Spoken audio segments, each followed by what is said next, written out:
ওং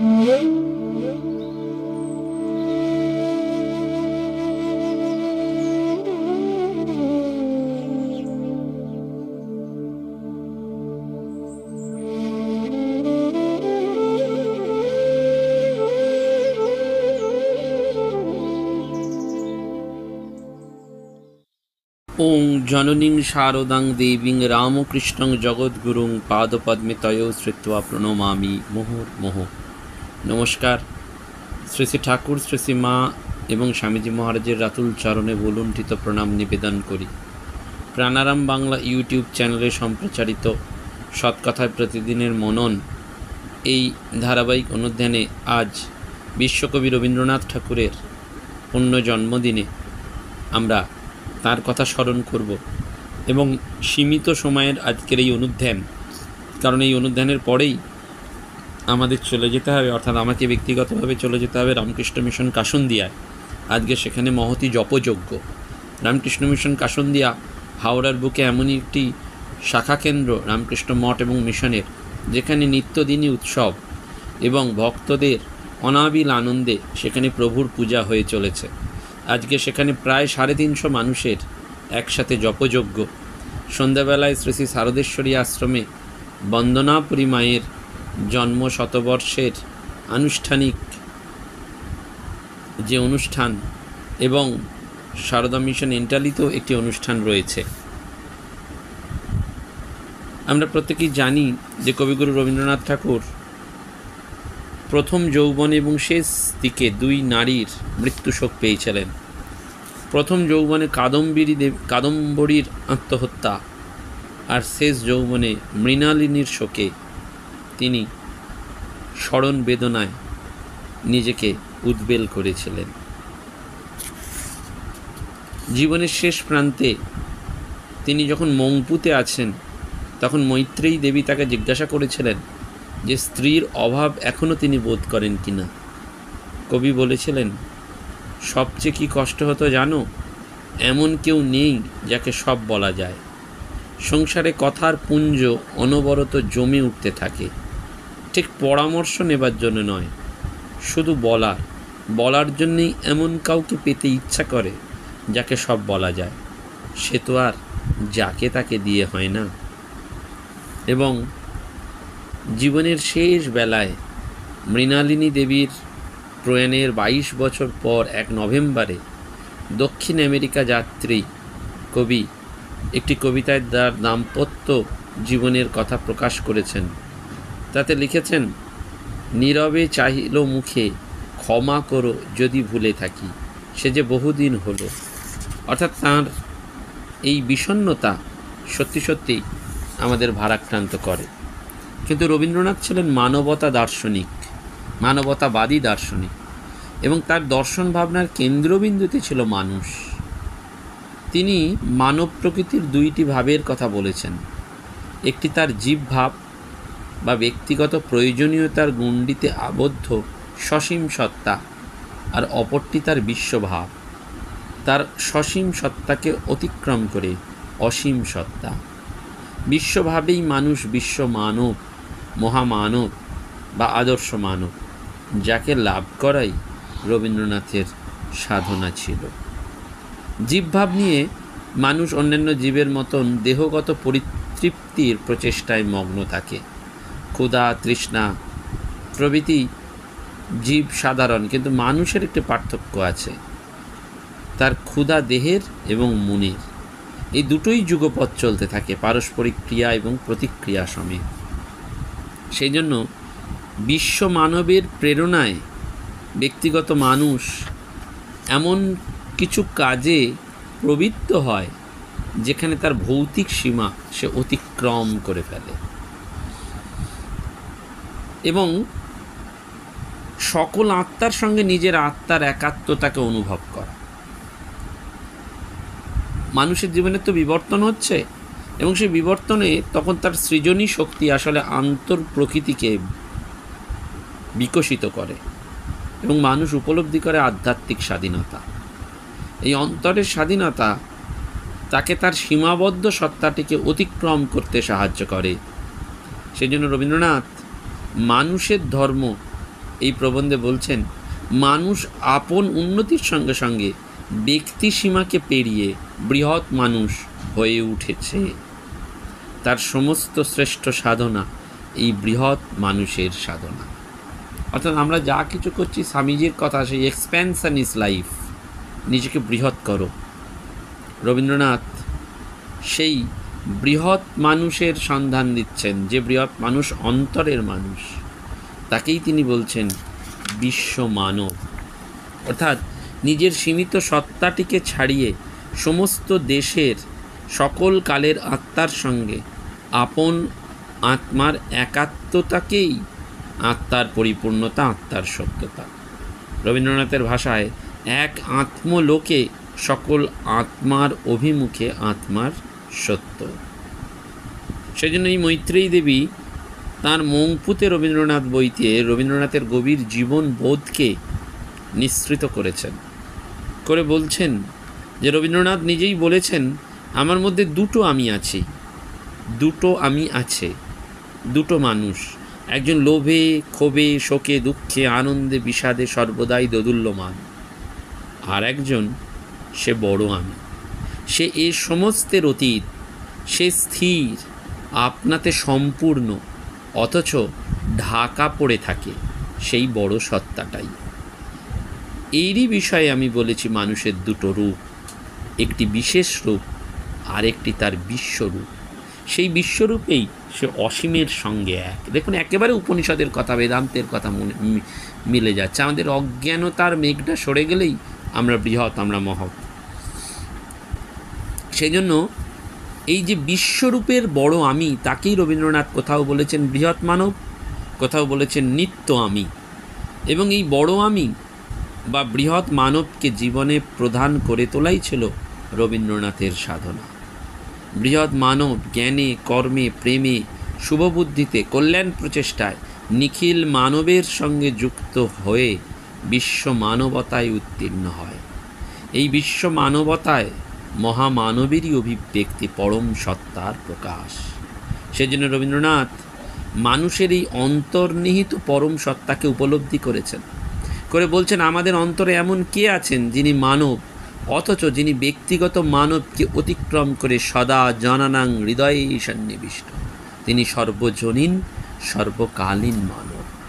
সেজন্য রবীন্দ্রনাথ বিশ্বাস করতেন যে গড়ের সীমায় বদ্ধ খণ্ডাকাশের সত্যকারের যোগ যেমন মহাকাশের সঙ্গে, তেমনি ব্যক্তিগত প্রয়োজনে সীমায় আবদ্ধ সংকীর্ণ ব্যক্তি মনের যোগ কিন্তু সর্বমানব চিত্তে। সেজন্য মানুষ যখন আপন জীবনকে সংকটাপন্ন করে অপরকে বাঁচবার জন্য জলে ঝাঁপ দেয়, আগুনে প্রবেশ করে, তখন রবীন্দ্রনাথ সেই সর্বমানব সত্তার পরস্পর যোগযুক্ততার কথাটাকেই উল্লেখ করেন।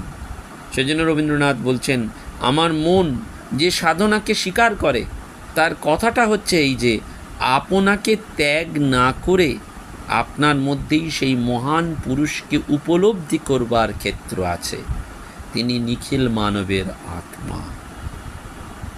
এই অহং রূপে, সীমিত সত্তা রূপে যে বদ্ধ রূপটি রয়েছে, সেই বদ্ধ রূপটির সাথে সর্বব্যাপ্ত রূপে যে অসীম সত্তা রয়েছে, তার একটা মিলিয়ে দেওয়া, এই দুটো যুক্ত এবং এই দুটো পরিপূর্ণ সত্তা। শুধু আমাদের বিচ্ছেদটা ঘটছে যখন এই অহংটা আমাদের কাছে একমাত্র সত্য হয়ে যাচ্ছে। সেই জন্য নির্ঝরের স্বপ্নভঙ্গে খুব সুন্দর করে রবীন্দ্রনাথ লিখছেন, জাগিয়া দেখনু আমি আধারে রয়েছি আধা, আপনারই মাঝে আমি আপনি রয়েছি বাঁধা। এই যে আপনারই মাঝে আমি আপনি রয়েছি মগ্ন হয়ে আপনারই কলস্বরে, ফিরে আসে প্রতিধ্বনি নিজেরই শ্রবণ পড়ে। এই যে সর্বব্যাপ্ত অসীম, তার আলোটা কখনো কখনো এই অহংয়ের ওপর এসে পড়ে। সেজন্য রবীন্দ্রনাথ এই বিরাট পুরুষ, এই মহামানবকে বিরাট সমুদ্রের সঙ্গে, মহাসমুদ্রের সঙ্গে তুলনা করেছেন। নদী যেমন মহাসমুদ্রের টানে গিয়ে মিলে যায়, তেমনি সব মানুষ এক দুর্নিবার ডাকে একে অপরের সাথে যুক্ত হয়ে মহামানবে একাত্ম হয়। সেই জন্য দেখবেন বাইবেলে একটা কথা আছে যে God said let there be light and there was light. সৃষ্টির উষা লগ্নে আলো ঈশ্বরের আশীর্বাদ হয়ে পৃথিবীতে এসেছিল। রবীন্দ্রনাথের গানে, কবিতায়, রবীন্দ্রনাথের সৃজনী প্রতিভায় সেই চিরন্তন আলোর পিপাসা রয়েছে। রবীন্দ্রনাথ নিজের সত্তায় আলোর স্পর্শ অনুভব করতেন এবং সেই উৎস ছিল তার প্রাণ। তাই তিনি বলতে পারতেন, আলোয় আমার আলো, ওগো আলো ভুবন ভরা। এই আলোর সুর কবির প্রাণে বেজে উঠত। আকাশ থেকে যে আলোর ঝর্ণা ঝরে পড়ছে, কবি তাই প্রার্থনা করছেন সেই আলোয় তার মন শুদ্ধ হোক, পবিত্র হোক, মনের সব মলিনতা মুছে যাক। রাজপুত্র যেমন সোনার কাঠি ছুঁয়ে ঘুমন্ত রাজকন্যাকে জাগিয়ে তুলেছিল, সেমনি আলোর সোনার কাঠি যেন আমাদের মনের মাঝে যে ওই ছোট্ট আমিটা ঘুমিয়ে আছে তার ঘুমটা ভাঙিয়ে দেয়। সেই আলোর স্পর্শে যেন জীবন নতুন করে জেগে ওঠে এবং মনের বিনায় অমৃতের মতন যে গান ঘুমিয়ে আছে সে যেন জেগে ওঠে। তাই তো রবীন্দ্রনাথ বলতে পেরেছিলেন, আলোকের এই ঝর্ণা ধারায় ধুইয়ে দাও, বিশ্ব হৃদয় হতে ধাওয়া, আলোয় পাগল প্রভাত হাওয়া, সেই হাওয়াতে হৃদয়ে আমার নুইয়ে দাও। ওই রবীন্দ্রনাথ বারবার নিজের গভীর মনের মধ্যে যখন ডুব দিয়েছেন তখন সেই আলোর সন্ধান পেয়েছেন। দিশেহারা মানুষ অন্ধকার সমুদ্রে দিগ্ভ্রান্ত নাবিকের মতন ঘুরে বেড়ায়। তাদের সব পথ অন্ধকারে ঢাকা থাকলেও আলোর পিয়াসী যারা, তারা আলো না পেয়ে কখনো অন্ধকারে ডুবে যায় না। রবীন্দ্রনাথ তাই ঈশ্বরের কাছে পৃথিবীর সব আলোর পিয়াসী মানুষের হয়ে প্রার্থনা করেছেন, আলোকের পথে প্রভু দাও দ্বার খুলে, আলোক পিয়াসী যারা আছে আঁখি তুলে। সেজন্য রবীন্দ্র মানসে আলো এবং অন্ধকারের একটি ভূমিকা রয়েছে। রবীন্দ্রনাথ মনে করতেন মানুষ মাত্রেরই সেই আদর্শ মানবতাকে উপলব্ধি করার দায়বদ্ধতা আছে। যেহেতু আদর্শ মানুষের মধ্যেই এটা প্রচ্ছন্ন, তাই তাকে জাগাতে সাধনা প্রয়োজন। রবীন্দ্রনাথের মত অনুসারে ব্যক্তিগত ভোগ প্রবর্তনাকে এড়িয়ে পরবর্তী মানুষের প্রতি দায়বদ্ধতা থেকেই ব্যক্তি মানুষের চিন্তা, জ্ঞান এবং কর্ম। সেজন্য মানুষের দায় মহামানবের দেয়, কোথাও তার সীমা নেই। অন্তহীন সাধনার ক্ষেত্র হচ্ছে তার বাস। সেজন্য গীতি মাল্যে ৬৬টা কবিতায় রবীন্দ্রনাথ এই অনুভূতি জানিয়েছেন।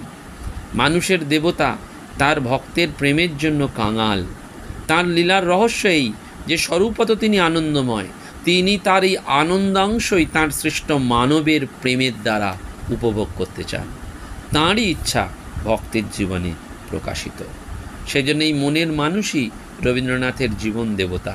ব্যক্তি ঈশ্বর হয়ে তিনি তাঁর হৃদয়ে অবস্থান করছেন। এই জীবন দেবতাকেই কবি জীবনের কর্মধার, জীবনের নিয়ামক শক্তি বলে মনে করেছেন। বলেছেন, যিনি আমার সমস্ত ভালো মন্দ, আমার সমস্ত অনুকূল ও প্রতিকূল উপকরণ লইয়া আমার জীবনকে রচনা করিয়া চলিয়াছেন, তাহাকেই আমার কাব্যে আমি জীবন দেবতা নাম দিয়েছি। তাকে কখনো বন্ধু, কখনো বা সঙ্গে থাকার আহ্বান জানিয়েছেন, কখনো বা জীবনের সমস্ত সুখ দুঃখ নিবেদন করেছেন। রবীন্দ্রনাথ উপলব্ধি করেছিলেন যে তাঁর জীবন দেবতা জীবন নিয়ামক শক্তিরূপে তাকে খণ্ড থেকে অখণ্ডে, সীমা থেকে অসীমে পরিচালিত করেছেন। অসীম প্রেমে ধরা দিয়েছেন সীমায়। সেই জন্য সীমা স্পর্শ করে আছে অসীমকে। সীমার মাঝে অসীম তুমি বাজাও আপন সুর, আমার মাঝে তোমার প্রকাশ, তাই তো এত মধুর। একেবারে ঔপনিষদিক চিন্তাভাবনা। সেইখানে রবীন্দ্রনাথ আলো চেয়েছেন, রবীন্দ্রনাথ উজ্জ্বল দিন চেয়েছেন, রবীন্দ্রনাথ প্রকাশ করতে চেয়েছেন সেই অনাহত কালের আহ্বানকে। আমাদের সেই নিবিড় অন্ধকার হতাশার মধ্যে রবীন্দ্রনাথ কখনো মানুষের মধ্যে বিশ্বাস হারাননি। তিনি বিশ্বাস করতেন মানুষের মধ্যে যে পশু আছে তাকে একদিন হার মানতেই হবে। অন্ধকার একদিন শেষ হয়ে যাবে, নতুন আলো আসবে এবং সেই আলোয় ভরা আকাশের নিচে মা বসুন্ধরা তার নবজাত শিশুকে কোলে নিয়ে দেখবেন এবং সেই শিশুই মানুষকে এই অন্ধকার থেকে আবার আলোয় ফিরিয়ে নিয়ে যাবে। আকাশ বাতাস তার জয়ধ্বনিতে মুখরিত হবে। ওই যে আমাদের মনে রাখতে হবে এমবডিমেন্ট অফ লাভ। কেন? ওই ঠাকুর আমাদের ভালোবাসার ভগবান। যেখানে ভালোবাসা আছে সেখানে তো অন্ধকার নেই। স্বামী লোকেশ্বরানন্দজি মহারাজ খুব সুন্দর করে বলতেন, সেই জন্য সর্বদা মানুষের গুণ দেখবার চেষ্টা করবে, কারোর দোষ দেখবে না। মানুষের মধ্যেই সেই পরমাত্মা বিরাজ করছেন। তাই মানুষ যখন ভুল করে জানবে সেটা একটা অ্যাক্সিডেন্ট, দুর্ঘটনা। একজন মনে করো অনেক উঁচুতে উঠেছে, হঠাৎ পা পিছলে পড়ে গেল, তার মানে কি সে যে উচ্চতায় উঠেছিল সেটা মিথ্যা হয়ে গেল? কখনোই না।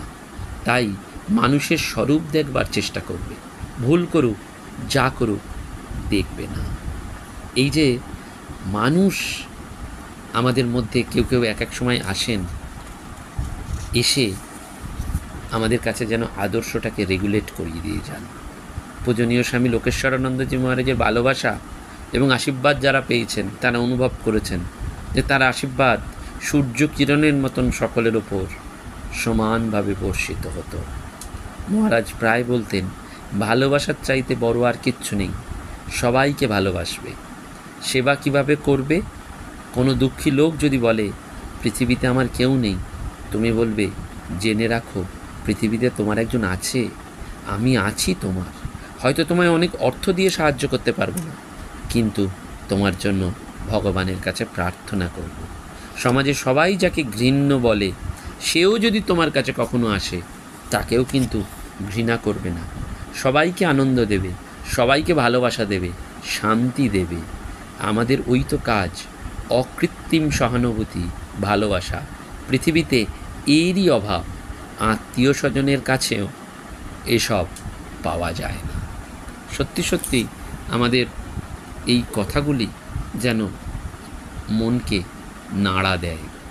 কবিগুরুর জীবন সেই জীবন দেবতাকে আবিষ্কার করার সত্যকে বারবার তার গানে, কবিতায়, লেখনীতে, সৃষ্টিশীলতায়, প্রবন্ধে যেন ঝরে পড়ে। রবীন্দ্রনাথ বেদান্ত উপনিষদিক ঋষি ছিলেন, আমরা তাকে ধরতে পারিনি। নমস্কার, ধন্যবাদ। প্রাণারাম প্রাণারাম প্রাণারাম প্রাণারাম।